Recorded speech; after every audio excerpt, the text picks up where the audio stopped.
Joining us now on the Picks Four Polls podcast as we continue counting down the days to training camp, we have John Whiticar from Pride of Detroit, part of SB Nation, on the show. We're going to be talking about the Lions offseason, the Bears offseason, two teams that might actually finish atop the NFC North for the first time in God knows how long. But John, how's it going? Thanks so much for hopping on here. And I'm really excited because we're like 4 to 5 days away from both teams reporting to training camp. Yeah, it's a very exciting time. Thanks for having me on the show. Especially this time of year, it's a little bit of a quiet period. So it's nice to kind of get together with some folks and chat about what's happening in the league and the division. Yeah, I mean, and this is one of the most intriguing teams I think out there because like forget about, the whole gambling aspect of things going on in Detroit and that whole kind of fiasco, but the Lions I think last season down the stretch were the most surprising team. I mean, they were 1-6 at one point in the year, and then you kind of finish off the year on a high note, knocking off Aaron Rodgers and the Green Bay Packers, but that was a much better team last year than a lot of people are going to come out and admit, including Bears fans, because I just don't think people understand there's more that goes into everything than win-loss records. But kind of take us through the overall strengths of the Lions roster. We know the pass rush as well as the secondary, the wide receiver group. Those are some phenomenal units. And then how about some weaknesses as well? Yeah, so the team was really carried by their offense last year. And you can look at basically every single analytics, PFF, even yards per game kind of thing. The defense was what sunk them. And really, one of the things they wanted to improve upon this offseason was the defense, and especially the secondary. So like last year, we had Jeff Okudah, he kind of ended up failing in Detroit as that former third overall pick. And instead, the Lions have brought in like an electric guy like CJ Gardner-Johnson. He's probably going to be their nickel guy. And then they also have, who's basically going to be their top corner now, is Cameron Sutton, formerly with the Steelers. It's going to be a very interesting group to see just because of the core they've tried to build here. You look at what the previous Lions tenure was under Matt Patricia and general manager Bob Quinn, and a lot of it was swinging and missing on guys who fit Patricia's scheme. And now that they kind of changed pace and they're kind of going towards stuff that works better for Aaron Glenn and also a bit more of a modern NFL, I'm hoping that this will kind of be the offseason where the defense becomes average or above average. On the offensive side of things, really, you can look at guys like Jared Goff or Amon-Ra St. Brown and say, like, hey, they had really good years last year. But really, you have to give a nod to offense coordinator Ben Johnson. And this past offseason, he was kind of in the, how do I say it? Like, he was a very wanted candidate for head coaching. And he actually ended up signing a kind of extension / bonus with Detroit to keep him in here. And I think that's going to be a huge leg up for the team because really the play calling was phenomenal. They were using incredible play calls for guys who might not have been as spectacular. For example, Jamal Williams had a phenomenal year at running back, but he's not necessarily the most game-breaking running back out there. Meanwhile, we had Amon-Ra St. Brown, who has, in my opinion, proven to be a top 10 receiver in the league. But some of the guys were kind of in and out of the lineup, like Josh Reynolds and DJ Chark, but the Lions were still making it do. And one of the bigger moves that the Lions made last year was trading away TJ Hawkinson. And despite that, they made do with essentially scraps like James Mitchell and Brock Wright. So I think I have a lot of confidence there. And of course, the strength that you can't go without saying is the offensive line. A lot of people have the Lions offensive line as one of the best in the league. And really, it comes down to health. If everyone can stay healthy, then they can definitely live up to that billing. Penei Sewell is looking at one of the brighter stars in the league. Frank Ragnow is probably a top 3 center in the league. Now you can say like, centers might not be as important as tackles, but really he acts basically like a second quarterback, helping with calling the blocking schemes and whatnot. So he's a very versatile guy to have there. Elsewhere, you mentioned the pass rush, and that's a really good starting point because obviously Aiden Hutcherson is kind of the focal point of that defense. But where Lions actually got a lot of production was from some of their unknown guys. So John Kaminsky was claimed off of waivers back in training camp, I believe, and he was kind of thought of just as like bottom of the roster guy filling a gap really, and he actually really performed with the Lions. In particular, him and Hutcherson were doing very well in a scheme called a NASCAR package. So basically, Hutcherson and Kaminsky would kind of be on the inside, and then they would have some of their quicker rush linebacker-ish kind of players on the outside. And one of those guys that came on late in the season was James Houston. He was a sixth-round rookie and actually did not make the initial team. He was cut, and honestly, for good reason. In training camp and preseason, he wasn't overly good. He didn't look outstanding as either linebacker or pass rusher, but we gave him some seasoning on the practice squad, and man, he showed up. I think the stat was he had 8 sacks in 7 games, something along that line. Really spectacular. That being said, though, it might be a bit too antsy to say that he's going to be repeating that. More so, we want to see a bit more of a rounded pass rushing presence out of him. But otherwise, really, I think there's a lot to be excited about that group. So you mentioned Ben Johnson, and I know he had an interview with the Panthers. I know for a fact that he was kind of one of the hottest names in this head coaching carousel back in January. But was that easily, I think, Ben Johnson coming back? Can you easily say that that's the biggest offseason win and move for the Lions? Because you get a guy back who pretty much engineered the offense, put Jared Goff in a position to succeed, took a young group of playmakers and helped them take another step forward. Yes, 100%. That is the best move they could have made, aside from somehow getting Patrick Mahomes for free, but that was never going to happen. If you look back at 2021, which is the Lions' first season under Brad Holmes and Dan Campbell, at the time, their offensive coordinator was Anthony Lynn, and if you look at the schedule, the Lions really stunk out of the gate. I think the stat was, they went 0-10-1 to start the season. And one of the key things that actually happened just after the bye was Anthony Lynn stopped calling plays as offensive coordinator, and instead Dan Campbell started calling plays. However, a person who became more involved in the team at that point was Ben Johnson, who at the time was the tight ends coach, I believe. So then last year was his first real opportunity as the offensive coordinator. And as you saw from the results, once everything started clicking after the first few weeks, really that offense was among the best in the league, which is especially impressive when, they didn't have any dominant running backs on paper.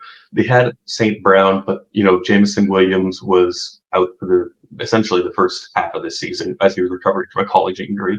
And then, guys like DJ Chark, Josh Reynolds, they weren't really healthy, and even then they were kind of middling. So what really elevated the team was the play calling and making the most out of sometimes less than optimal situations. So you mentioned, not so elite running backs, not the best, I want to say, like, not necessarily household names, but the Lions did draft Jamar Gibbs. They brought in Jack Campbell as well as Sam Laporta, the two Iowa guys. Me living here in the Midwest and growing up around a whole bunch of Iowa fans, I mean, never hear the end of those guys. But just break down the Lions rookie class for us, because this is a team that had 2 first-round picks. They really took an interesting approach to the draft, trying to secure as many picks in the top 100 as they could. And right now, if you're a fan of 31 other teams around the league, you're looking at a guy like a Jack Campbell or a Sam Laporta, and you may even go ahead and say, all right, who are those guys? But the Lions have every ounce of belief in their rookie class, that this is the rookie class that could finally put this team over the top and kind of round out what Holmes and Campbell have spent the last couple of years building. Yeah, one of the narrative coming out of the draft was that the Lions weren't really drafting high value positions. For example, they drafted a running back 12th overall. They drafted an off-ball linebacker 18th. then a tight end at the start of the second round, and really probably the best value pick that everyone agreed upon was Brian Branch in the second. And then even if you look a bit further in the third round, the Lions took Hendon Hooker, who for one is an older prospect, and then also he's basically missed most of the year with a ACL injury. So on paper, you look and say, oh, the Lions, they're not getting great value for those picks, especially some early picks. But it's kind of weird for me to say, but the Lions are kind of in a situation where they can afford to do that, because for so many years, the Lions were like, oh man, we really need these star players because just the roster is completely barren. And now where the Lions finally have better starters, they have better depth, all of a sudden you can justify taking those guys high. And especially looking at Gibbs. On paper, I wasn't super keen on him in the first round, but him paired with David Montgomery, of course, one of the former Bears running backs, should replicate, if not exceed, what the Lions had with DeAndre Swift and Jamal Williams last year. You bring up David Montgomery, and I will tell you firsthand because I spent, 4 years, like Montgomery's first 4 seasons were here in Chicago, and I will say that I know one of the clips went viral on social media from the Lions account where he's like, well, I'm looking most forward to facing the Bears. But I will say, in terms of that locker room, David Montgomery is a perfect person to walk in there and help such a young team develop. And then on top of that, he doesn't have the home run speed that you would like out of a running back, but he is definitely one of the toughest and most hard nosed runners out there. But I mean, looking at these Lions rookies, who do you think is going to burst onto the scene from the 5 or 6 guys that they drafted in the top 100? Because I'm looking at, the list right now, and I could make the argument that it's probably going to be Brian Branch, but I could also see someone like a Jamar Gibbs or even a Jack Campbell becoming a fan favorite. And then I think the wild card, of course, is Sam Laporta, knowing that Detroit did trade away TJ Hawkinson to Minnesota halfway through the season. Yeah, it's one of those things where really any of those early guys could do it. Gibbs in particular, he's going to be, it's hard to forecast what the backfield share is going to be like, but if it's something similar to last year, more likely than not, Gibbs will kind of be a receiving role. And especially if you're a fantasy football player, that can be huge if you're looking for guys who catch the football a lot. Some people are thinking like, oh, maybe you'll have like 1,500 purpose yards. And, that's a decent expectation. I'm hoping to at least see like 500 out of him. And then that's like a bare minimum, and anything more, kind of go from there. I kind of trained myself not to expect too much from rookies just because I really don't like setting high expectations. But at the same time, running back is a position where you can see these guys explode out of the gate. On the opposite end of the spectrum is tight end and Sam Laporta, and those guys typically have really slow rookie seasons.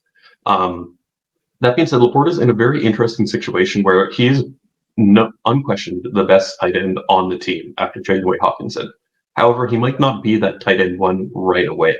Laporta is almost a better slot receiver. You could think of him as like a big slot, similar to Mike Gesicki in Miami, or I think, is he still there? Whatever. Whereas if they're looking for a bit more of a traditional tight end, they'll probably go with guys like Brock Wright or James Mitchell. So in terms of actually earning that tight end one role, you might not get that right away. However, from a receiving threat, especially with Jameson Williams being suspended, he could see the offense quite early and quite often. I do like that you mentioned Brian Branch, because he was actually one of my favorite prospects in the draft, and I was thrilled to get him in the second round.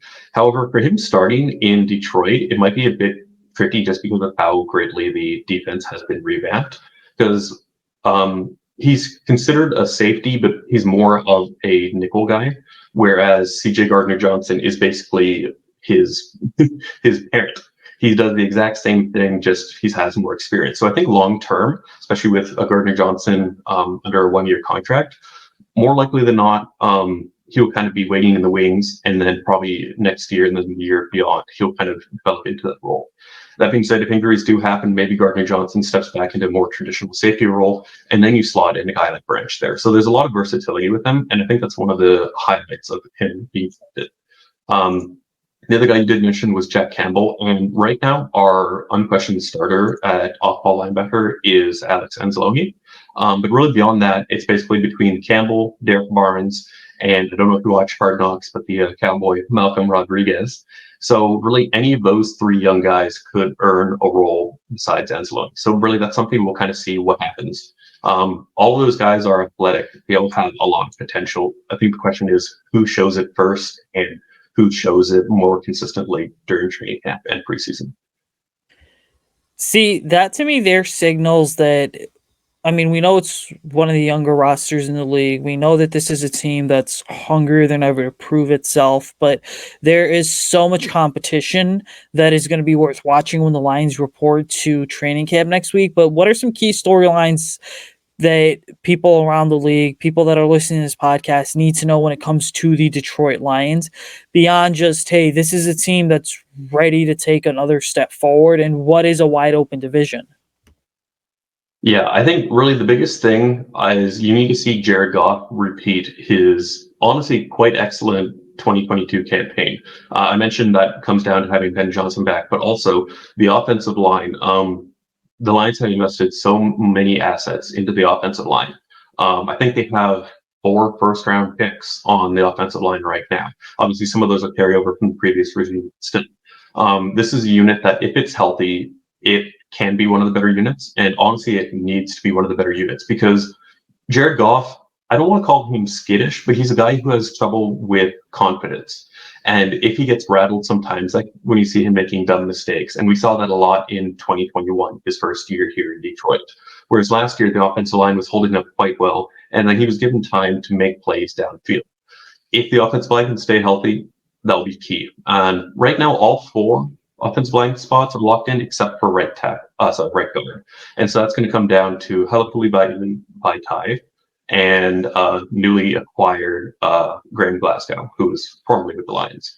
So one of those 2 guys will end up starting unless there's a huge surprise. But even then, regardless of who wins that battle, it should still be a quite good unit. So hopefully, or should I say, hopefully for Chicago, we're hoping to see some health and productivity out of that group. So you bring Chicago up, and naturally, just working in this business is crazy because we all cover kind of one specific team at times, but you kind of have to also keep a tab on what's happening around the league, but also within your division. What are your thoughts on the Bears offseason? How do you feel like they improved? What do you feel like they still have to improve on? What are your impressions of Justin Fields? Because it's weird because when I talk to other NFC North people around the league, especially when I will say like Packers and Vikings fans, more so Packers fans, they are under the impression that the Bears and Lions have done nothing at all to improve this offseason. But it's kind of like I said earlier, right? We could be sitting here in a situation come first week of December where the Lions and Bears are locked in for the division race.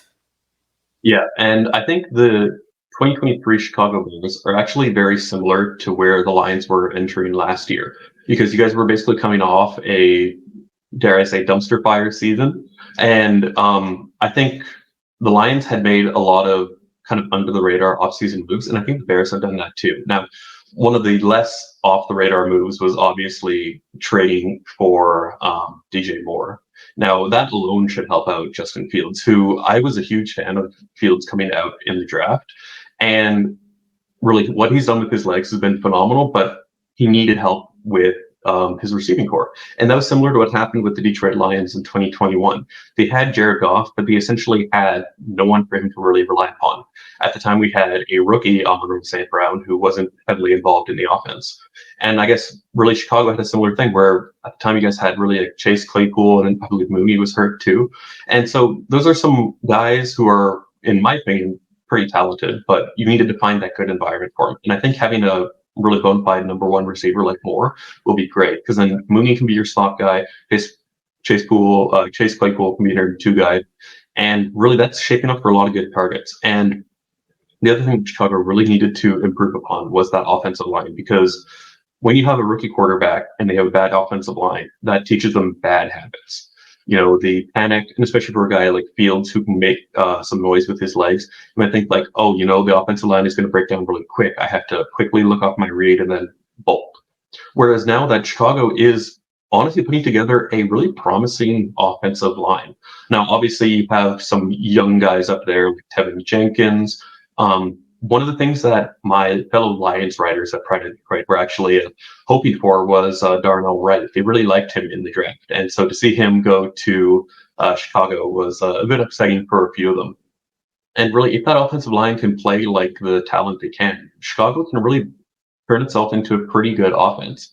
And then I think really defense is, I think, if I'm mistaken, the biggest question for Chicago. But at the same time, you guys do have some talented guys there. Like obviously, you brought in a guy like Tremaine Edmonds, and really, if you can find some of that magic that the Bears of like the mid 2000s and early 2010s, if you can get some of those kind of defenses, it could be a quick turnaround. And one thing that you did mention earlier was about the Packers. And with Aaron Rodgers out, really, it feels like it's a division that almost anyone can grab.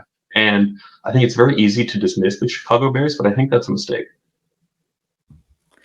Yeah, this Bears roster is so intriguing, and I will say, I mean, the entire division in general is one of the most intriguing because if you had asked me, like, I've been doing these season previews every single year, and without a doubt, the consensus every year seems to be, well, Green Bay is going to end up winning the division. Now, last year that wasn't the case with Minnesota winning the division, but I mean, throughout the Aaron Rodgers era, it was always, well, the Packers are going to be the ones who take home the NFC North crown because people got so used to seeing it. But ultimately, I look at it and say this thing could go either one of two ways, right? We know the Vikings kind of tore down the roster this past year. Yes, they added guys like Jordan Addison in the first round. They had a okay draft, but the reality is that Adam Thielen's not in Minnesota anymore. It's kind of the Justin Jefferson shows it's been. You're still hoping to figure out what you have with Kirk Cousins and hope he can find some sort of consistency because one year he's up, the next year he's down. But Green Bay is easily one of the most intriguing teams to watch for regression, not because Aaron Rodgers is gone, but also because they lost a lot of talent. But what was it like when you saw, from like a Lions writer's perspective, what was it like when you saw Aaron Rodgers has finally gotten traded? Because I remember where I was at that specific time and moment, and I'm like, oh, cool, something that I expected to happen has finally happened, even though we've been waiting 3 years for it to actually take place. But how about, a Lions perspective on that? Yeah, I think my perspective is quite similar to most Bears fans' perspective. And it's like, good riddance. Thank you for leaving. You should have retired years ago. Um, all of a sudden, like he's really the big bad of the NFC North for all these years, and then now it's left with Jordan Love, and really that doesn't have the same vibe to it. And you can say, well, they still have Aaron Jones, we still have some promising young receivers, they still have a good offensive line. End of the day, you really need a quarterback to make things work in the NFL, and Jordan Love is essentially a rookie. I mean, I think this is his fourth year, and he's had very limited action. He hasn't been a world beater when he has been on the field, so it's a huge mystery what's going to happen in Green Bay. Because if Love can play at an average level, they can still be a good team. But really, the question is what's going to happen at quarterback. And you had also mentioned the Vikings, and I am really low on the Vikings, mainly because last year they finished with a 13-4 record, but man, some of those were stupid wins. Like you need to look no further than the historic comeback against the Colts. I mean, and those Colts weren't world beaters either. And then also they had that, I'm not sure if you remember that ridiculous fumble at the goal line on a quarterback kneel that they recovered for a touchdown and they went to overtime against the Bills and won. And like those are the kind of stupid things that happens to the Vikings that I really don't think is going to happen next year. I think there were a lot of coin flip ones, a lot of, dare I say, fluke wins, and I think the Vikings are going to be in a bit of a tough spot next year. All right, getting back to some Bears stuff here. Got one or two more questions for you, but I mean, we know around the league it's the worst kept secret that like Justin Fields faces the most pressure of any of the players going into their third or fourth season. But which Bears player have you had your eye on specifically outside of Fields to say, yeah, that's a guy that has to take a step forward in 2023 because he's essentially facing a boom or bust season? That's definitely a tough call. I do want to say someone on defense, but I can't quite pick one. So I think instead what I'll do is say Chase Claypool because the Bears essentially gave up a first round pick for him, right? It was that first pick of the second round that was 32 because the Dolphins forfeited the pick. And really, his first while in Chicago was not good at all. And especially with DJ Moore to kind of take away attention, and hopefully with the rebuilt offensive line, that should give Justin Fields a lot more time to make these throws that can hopefully benefit Claypool. But even then, I think even when the ball was being thrown at him, I don't think he was overly impressive from what I recall from limited action watching the Bears. Sorry, it wasn't a very good year. It wasn't prime TV. I think that's a guy who needs to prove his worth, especially when you look at the potential of Chicago because they have a high flying offense. I mean, look at a team like Baltimore. Lamar Jackson, a great running quarterback, but how many years have they been lacking those true elite wide receivers? And, Lamar has been able to make do with his arm. And I think the Bears want Justin Fields to really be that caliber of player who can run really well, but also throw really well. And I think the pieces are in place there for Chicago. And I think Claypool is a guy who needs to step up. Claypool seems like the most obvious answer, I would say, but I'm in the same boat as you. I mean, he's definitely been one of the guys on top of my list to say, like, hey, you have to kind of figure this out. I will also say this that at the time when the Bears made the trade, like, number one, they weren't guaranteed the first overall pick. DJ Moore, there were rumors he could be traded, but that never really materialized until the Bears for sure had the first overall pick. So it was kind of a move that you made in the moment to kind of go low risk, high reward for the future. But last one I have for you here, John, is this. I mean, give me a Bears record prediction for the 2023 season as well as a Lions record prediction. Oh man, see record predictions. This is where I'm always a bit of a pessimist. Now, for me, I think this is one of the better opportunities for the Lions to make the playoffs in the past. Oh man, this is bad. Like 20 or so years. Ouch.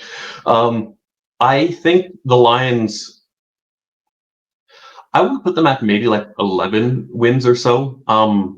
As usual, it's so hard to predict how teams are going to look over the course of the season. The tricky thing for Detroit is they open up with a pretty tough slate with the Chiefs and then the Seahawks. And then at the same time, you look later on in the season and, are the Broncos going to be good? Are the Saints going to be good? Are the Bears and Packers and Vikings going to be good? And it's like, it's really hard to say because there's so much uncertainty.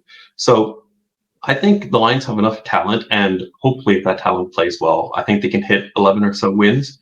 And I'm hoping that's enough for playoffs. It's been quite competitive in the NFC, so we'll see. For Chicago, I think you obviously can't set the bar too high coming off a 3-win season, but I think realistically, if you guys can get to 500, I think that's a decent season because I don't think Chicago is really looking at this season as, okay, this is the year we need to compete. I think it's just one more step in the rebuild. And as I said, kind of like 1 year behind Detroit.